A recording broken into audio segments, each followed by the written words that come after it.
हैं। फिर आता है प्राणायाम। प्राणायाम क्या है? सांस और ऊर्जा, यदि हम उसके संचालन पर कंट्रोल रख सके तो वो प्राणायाम हो जाएगा।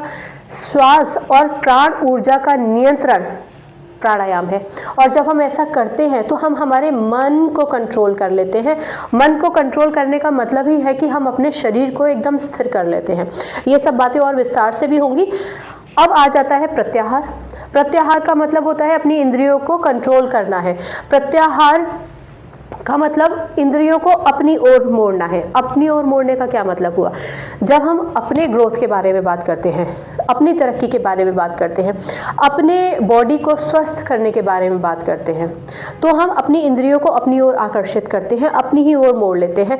किसी बाहरी वस्तु से हमारा आकर्षण, हम बहक नहीं जाते, हम लालच में नहीं आ जाते। आपके सामने कुछ भी रखा है, कितना भी अच्छा खाने का, अगर आपने नियम बांध रखा है कि आपने वो बाहर की चीज़, कोल्ड ड्रिंक छोड़ दी, तो आपने छोड़ दी, यानी आपने अपनी इंद्रियों को कंट्रोल कर लिया, ठीक है ना। तो प्रत्याहार में आप जो भी बाहरी वस्तुएं हैं उनसे अपनी इंद्रियों को अलग कर देते हैं, ठीक। उसके बाद आ जाता है धारणा।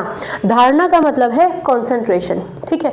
एक ही बिंदु पर, एक ही चित्र पर, एक ही मंत्र पर अगर आपने अपना ध्यान केंद्रित कर लिया तो फिर आप कंसंट्रेशन बढ़िया कर पाएंगे। आपके टीचर्स अक्सर, जो बच्चे थोड़े चंचल होते हैं, तो टीचर्स उनसे कहती है ना कि एक पॉइंट रखो अपने सामने और उसी को देखते रहो, अपना कंसंट्रेशन बढ़ाओ, अपना ध्यान स्टेबल करने की आदत डालो। ये रोज़ करो। शुरुआत में तुमको दिक्कत होगी, 2 मिनट करो, फिर 4 मिनट कीजिए, फिर 5 मिनट कीजिए, राइट। तो ये जो क्या धारणा है, धारणा का मतलब एक ही बिंदु पर अपना ध्यान केंद्रित करना। अगर आप ऐसा करते हैं तो आपका कंसंट्रेशन अच्छा हो जाता है। और फिर अष्टांग योग में 7वां अंग है ध्यान। ध्यान जिसे आप मेडिटेशन कहते हैं, ठीक है ना। मेडिटेशन देर के लिए होता है, कंसंट्रेशन आप कुछ समय के लिए भी कर सकते हैं, लेकिन मेडिटेशन नॉर्मली देर के लिए होता है, ठीक है ना।